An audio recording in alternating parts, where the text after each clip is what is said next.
사도신경. 나는 전능하신 아버지 하나님 천재 창조주를 믿습니다. 나는 그의 유일하신 아들 우리 주 예수 그리스도를 믿습니다. 그는 성령으로 잉태되어 동정녀 마리아에게서 나시고 본디오 빌라도에게 고난을 받아 십자가에 못 박혀 죽으시고 장사한 지 사흘 만에 죽은 자 가운데서 다시 살아나셨으며 하늘에 오르시어 전능하신 아버지 하나님 우편에 앉아 계시다가 거기로부터 살아있는 자와 죽은 자를 심판하러 오십니다. 나는 성령을 믿으며 거룩한 공교회와 성도의 교제와 죄를 용서받는 것과 몸의 부활과 영생을 믿습니다. 아멘.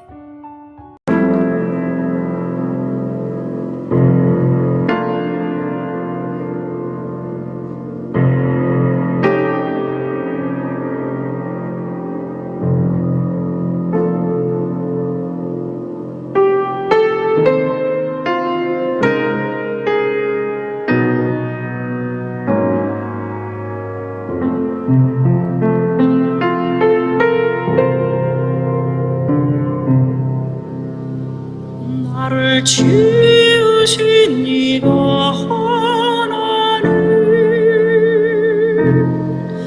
나를 부르신 이가 하나님, 나를 보내신 이도 하나님, 나의 나 된 것은 다 하나님 은혜라. 나의 달려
나를 지으신 이가 하나님, 나를 부르신 이가 하나님, 나를 보내신 이도 하나님,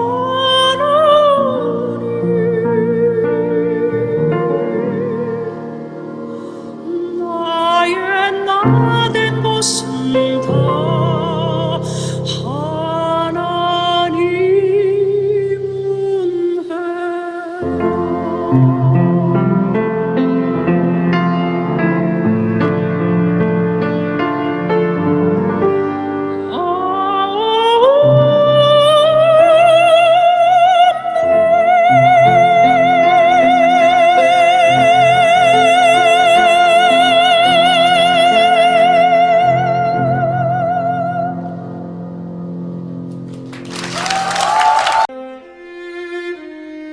보라, 아버지께서 어떠한 사랑을 우리에게 베푸사 하나님의 자녀라 일컬음을 받게 하셨는가.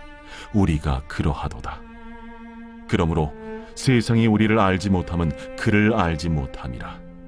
사랑하는 자들아, 우리가 지금은 하나님의 자녀라. 장래에 어떻게 될지는 아직 나타나지 아니하였으나 그가 나타나시면 우리가 그와 같을 줄을 아는 것은 그의 참모습 그대로 볼 것이기 때문이니, 주를 향하여 이 소망을 가진 자마다 그의 깨끗하심과 같이 자기를 깨끗하게 하느니라. 죄를 짓는 자마다 불법을 행하나니 죄는 불법이라. 그가 우리 죄를 없애려고 나타나신 것을 너희가 아나니 그에게는 죄가 없느니라. 그 안에 거하는 자마다 범죄하지 아니하나니 범죄하는 자마다 그를 보지도 못하였고 그를 알지도 못하였느니라. 자녀들아, 아무도 너희를 미혹하지 못하게 하라.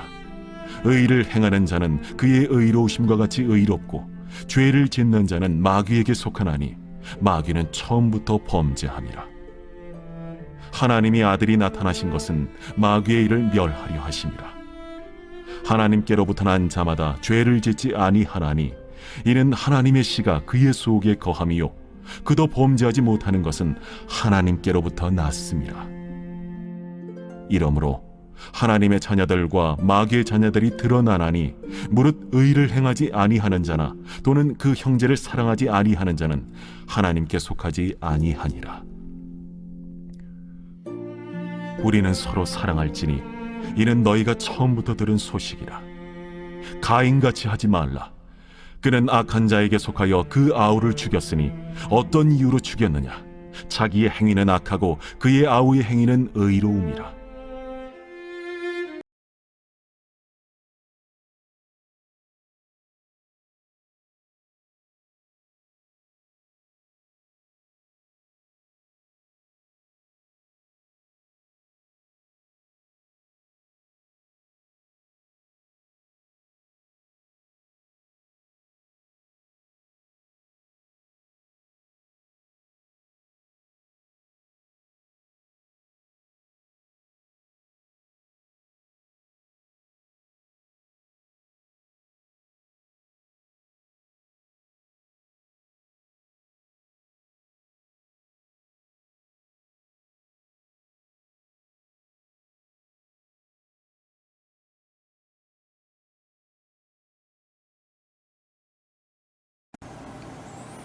샬롬. 오늘도 복된 하루 하나님의 은혜와 평강이 우리 삶에 넘치시기를 원합니다. 부부는 서로 닮아간다고 하죠. 사랑하는 연인도 점점 서로 비슷해져 갑니다. 취향이 비슷해지던지 먹는 것이 비슷해지던지 옷 입는 스타일도 비슷해지던지 하는 것입니다. 우리는 오늘 누구를 닮아가고 있으신가요? 함께 읽은 말씀 1절은 그리스도인들이 누구인지에 대해 말해줍니다. 하나님의 자녀라 일컬음을 받게 하셨다 그랬습니다.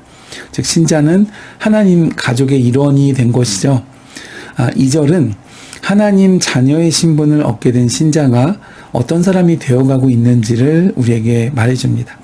장래에 어떻게 될지는 아직 나타나지 아니하였으나 그가 나타나면 우리가 그와 같을 줄을 아는 것은 그랬습니다. 그러니까 이 말은 부활의 첫 열매이신 예수님과 같이 우리도 그렇게 될 것이다 라는 말씀입니다. 이어지는 그 3장의 나머지 구절들은 신자들이 작은 예수로서 그리스도를 닮아감에 따라 얻게 되는 은혜와 또 변화들에 대해서 말씀해 주고 있습니다.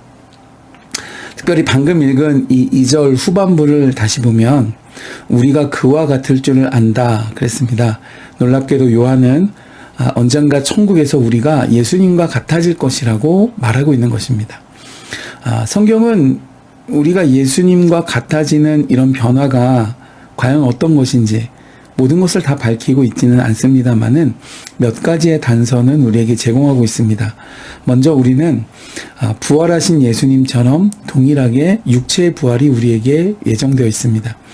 성경은 이 땅에서 성령으로 다시 태어나는 영적 부활이 먼저 있고, 즉 거듭남이 먼저 있고, 주님이 재림하시는 그날 육체의 부활이 있어서 성령으로 거듭난 우리의 새로운 영과 또 부활의 날 우리가 새 몸을, 부활의 거룩한 새 몸을 입고 결합하게 된다라고 확언하고 있습니다. 그러나 당시에 대부분의 이 헬라인들은 육체의 부활을 믿지 않았습니다. 그래서 이 헬라인 신자들은 죽은 자가 부활한다는 것을 믿는데 어려움을 겪었습니다. 그러나 이 부활에 대해서 이 고린도전서 15장을 보면 바울 사도가 비교적 아주 상세하게 진술해 놓고 있습니다. 우리가 새벽 시간이므로 이 본문들을 다 다루기는 어렵고 한번 이 고린도전서 15장을 천천히 읽어보시면 이 문제를 이해하는 데 큰 도움이 되실 줄 압니다. 이와 같이 우리가 예수님처럼 마지막에 거룩한 부활의 몸을 입고 부활하게 되면 그 부활의 몸은 우리의 상상을 뛰어넘는 수준이 될 것입니다. 왜냐하면 그 몸으로 영원히 살도록 만들어졌기 때문이죠. 그때 우리는 지금처럼 여전히 각자의 개성이나 또 고유한 특성을 지니고 있겠지만 그러나 그리스도를 통해 모든 것이 온전해지고 완전해질 것입니다. 우리가 어떻게 그렇게 변모하게 될지 성경은 극히 제한적인 정보만을 주고 있는데요. 적어도 우리가 성경을 통해 알 수 있는 것은 부활의 몸은 질병도 없고 아픔이나 고통이 다시는 없는 완전한 신체가 될 것이다 하는 것을 우리는 성경을 통해서 알 수 있습니다. 빌립보서 3장 21절에는 예수님이 다시 오실 때 우리의 낮은 몸을 자기 영광의 몸의 형체와 같이 변하게 하신다라고 말하고 있기 때문입니다. 이어서 3절 말씀을 보면 주를 향하여 이 소망을 가진 자 그랬습니다. 어떤 소망을 말할까요? 그건 앞서 2절에 그분과 같아지는 소망입니다. 하나님께서는 이렇듯 우리 모든 신자에게 확실하고 분명한 계획을 갖고 계십니다. 그것은 우리가 이 땅에서 그리스도를 닮아가도록 빚어지는 것입니다. 그리고 마지막 날에 우린 예수님과 같아지는 것입니다. 왜냐하면 예수님은 두 번째 아담이시니까요. 우리 인류의 로마서 8장 29절에는 우리를 그 아들의 형상을 본받게 하기 위하여 미리 예정하셨다 그랬습니다. 아들의 형상을 본받게 하기 위하여 구원할 자를 미리 예정하시고 또 작정하셨다는 것입니다. 고린도서 3장 18절에는 우리가 그와 같은 형상으로 변화하여 영광에서 영광에 이르리니 그랬습니다. 그러므로 여러분 이 땅에서 그리스도를 닮아가는 것, 이것은 신자된 우리의 숙명과도 같고 또 지금은 믿음의 선한 싸움을 감당하느라 우리가 피곤하지만 집요하게 우리를 유혹하고 무너뜨리고자 하는 그 죄를 이기기 위해 힘쓰고 애쓰는 신자에게 이 말씀은 위대하고 경이로운 소망을 품게 합니다. 그것은 죄와 사망 권세를 이기신 예수 그리스도처럼 종래에는 우리도 이 싸움에서 반드시 승리할 것이라는 믿음과 소망인 것입니다. 오늘 말씀 2절에 이 요한의 말을 빌리자면 우리는 반드시 그분과 같아질 것입니다. 예수님과 같아질 것입니다. 그러므로 문제는 이것이죠. 오늘 우리는 하나님의 이 위대한 변화의 작정하심에 동참하는 삶을 살고 있는가, 아니면 변화를 거부하는 삶을 살고 있는가 하는 것입니다. 오늘 하루 우리 삶을 인도하시는 성령의 주장하심을 따라서 각자의 삶에서 작은 예수가 되어 그분의 형상을 이루어가는 복된 은혜 누리실 수 있기를 주님의 이름으로 축복해 드립니다.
아멘.